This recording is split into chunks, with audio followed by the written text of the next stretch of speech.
What's good, y'all, man? Latest college football playoff rankings are officially here, man. Y'all excited, man? I know I am. So let's break it down, man. November 26th, so 25. We'll start from the bottom to the top. So Colorado, man, ugly loss, obviously, to Kansas.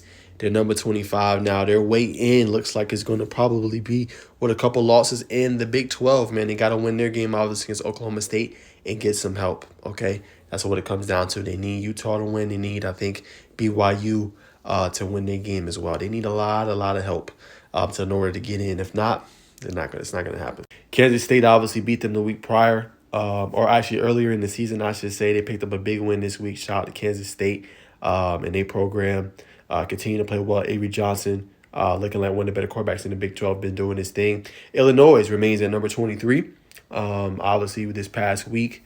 Wasn't a pretty game, was able to pull it out, man. So Illinois is doing their thing. But yeah, they beat Rutgers this past week, 38-31. Luke Altmaier had 249 yards passing and 2 touchdowns. Pat Bryant had 7 catches, over 150 plus yards and a touchdown. So they've been looking good. UNLV gets a 22 spot. Again, there's so much they've been through this year. Continue to be a good football team, being competitive and winning. Missouri, I still think is overrated, but nonetheless, they're number 21 team. Brady Cook, Luther Burden, what can I say? But still, I think they're overrated. Texas A&M falls a little bit, but not really too bad. It was 14 last week. They fall. They go to number 20. A loss. I think it was triple overtime. Or might have been 4 overtimes to Auburn. An electric game, one of the better ones I think of this year. Man, just ran out of gas. Daniels couldn't come down with that catch, man, but I thought played a pretty good game, was very competitive. Now, BYU, they lost, obviously, to Arizona State, which was a wild ending there. The guy ended up coming up with the ball, but couldn't quite get it over the goal line, man, come up a little bit short. They got a big game. They can still get into the college football playoff. They just got to win and get some help, so they're going to be one to watch. Iowa State, same kind of thing, struggled a little bit this week as well. And remember, Utah was in that game, man, but Rocco Beck was able to make the plays late in that one to kind of lift Iowa State, obviously past them. They got to play Kansas State, so 18 versus 24 match. It's going to be very difficult, man, because somebody playoff lives going to be done officially. You know what I'm saying? So a big-time matchup with those two coming out. I feel like they're going to cancel each other out humbly. Tulane's having another pretty good season, man. 17, they continue to creep up and move up as well, man. So shout out to them. Continue to win. Arizona State, electric win over BYU, man. Able to hold on late, able to score that touchdown. And I know, obviously, the field storm twice. Coach was pretty pissed off, man, but a gritty win. This is a team that just keeps on winning. It's kind of flown under the radar, but it's been doing their thing, man, so they've been interesting. Now, if you're South Carolina, this is what I be saying, though, because sometimes you can have a bad start. This team did not look good. They're winning. Yo, if they beat Clemson, we'll talk about here in a second. Hey, man, they might make college football playoff, man. I'm not going to lie to you. They're playing some really good ball. Shane Beamer got this team playing well. Lenore Sailors. You know what I'm saying? They got Raheem Sanders running the football. This team is coming alive. So they get another ranked win. You can bet your pretty penny they're probably going to get in.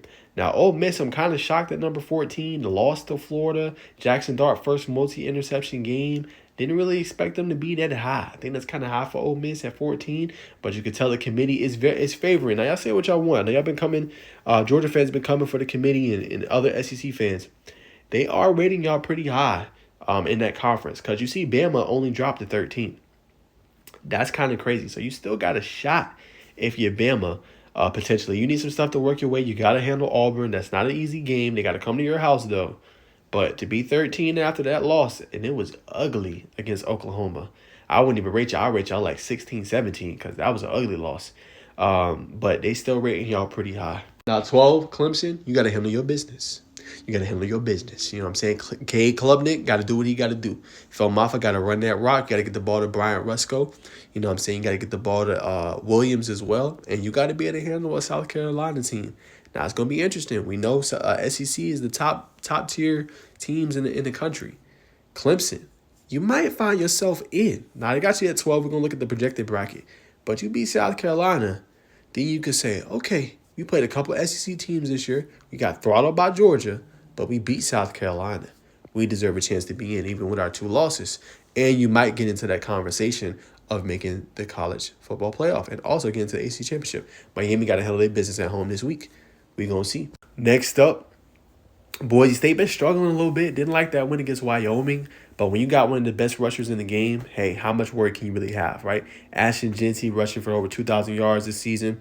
Clear cut should be the Doak Walker Award winner at the running back spot. He's been electric, unstoppable. Should be in that conversation humbly. Next up, Indiana. And I like that the committee, you say they punished them a little bit. I like that the committee didn't drop them all the way out, okay? Yes, it was an ugly loss. Only loss of the year. They deserve to be in, man. When we look at the strength of schedule and where they at compared to some of these other teams, they deserve to be in. Say what you want. Now, if they lose again, good luck. But you're playing one of the best teams in the country in Ohio State. Deserve to be in. Now, if you're SMU, you've been handling your business. Now, I don't know what the committee's going to do, right? You got that one loss early in the year to BYU. You went out. If they lose the ACC championship game, does the committee value that? Do they value a loss potentially to a Clemson or a Miami? I don't know. But if you them, you got to continue to win and win and win and kind of try to avoid that. You know what I'm saying? But they're playing well. Coach deserves that race he just got. KJ Jennings been looking good at the quarterback spot. They can run it. SMU looks formidable. Now, the biggest winner from this past week was Tennessee because you played your game, you won, and so much chaos happened. Ole Miss losing, Bama losing, Texas A&M losing, and you right back in the college football playoffs. So now if you're Tennessee, you got to just handle your business and close out the regular season schedule. Georgia, you in the college football playoff. All right, you already punched your ticket to the SEC championship game. The SEC championship game going to be between Texas A&M and Texas, who gets in. So if you're Georgia, you handle your business.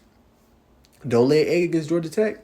You say what you want. I'm going with Georgia to win, but do not lay an egg against Georgia Tech. Okay, it's a team. They can run that ball. Get up 200 plus yards last week against UMass. You do the same.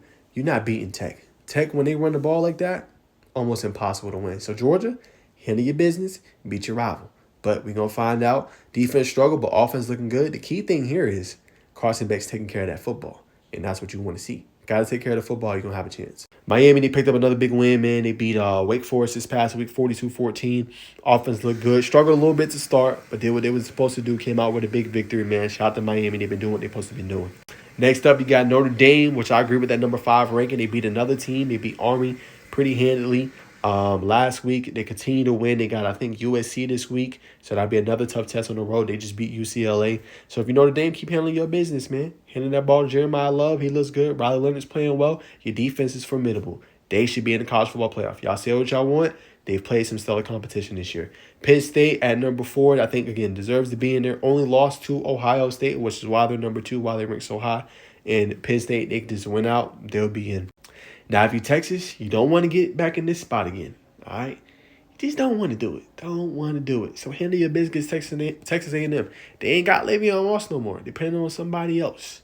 You know what I'm saying, when it comes down to that. So you got to be able to win that game. Big-time rivalry game, in-state rivalry between two really good teams. Quinn Ewers is a little banged up. I heard he had an x-ray, I think, on the ankle injury, something like that he's dealing with. So you still got Arch Manning in the background. You got a really good team. Anthony Hill, I think, won Player of the Week this past week for his conference, I believe. But you got some really good players, man. So Texas, handle your business. And Ohio State messing around might be the top team in the country. They put it on Indiana, boy. Boy, that punt return for a touchdown by Caleb Downs, whew, nasty work. And that might be one of the best defenses in the country. I'm just gonna be honest, man. They shutting teams down. Ever since that Oregon loss, they gave up like 33 points, shutting them down. And if you Oregon, you're handling your business, man. Keep doing what you're doing. You're in the college football playoff. You're number 1 overall seed. You'll get a bye, and you're gonna play in the Big Ten championship. You know what I'm saying? So handle your business, do your thing. Now, with the last minute that we have here, let's go ahead and just talk about the projected playoff. Now, Notre Dame, SMU, I don't like the matchup for SMU. I think Notre Dame is going to win that handily if that was to be the case. You know what I'm saying? That winner is going to play Texas. Texas, Notre Dame, sign me the hell up. Woo, then a rematch. Georgia, Tennessee in a playoff game at Sanford Stadium? Hey, bro, that's electric. These are just hypotheticals now. A lot can happen, a lot can change. Sign me up for the rematch with them and Nico Alemileva at home. And then the winner plays Oregon? Lord. Next up, highest ranking team right now would be Boise State. Boise State will play the winner of Ohio State and Arizona State. I'm going with Ohio State to win that one. And then Boise State and Ohio State, that'd be an interesting matchup. Last but not least, you got Penn State, Indiana. Those two rivals facing off will be an intriguing matchup to see who plays in Miami. I think the winner of that one could potentially make a run. So there y'all have it. This is my thoughts. Make sure you comment below.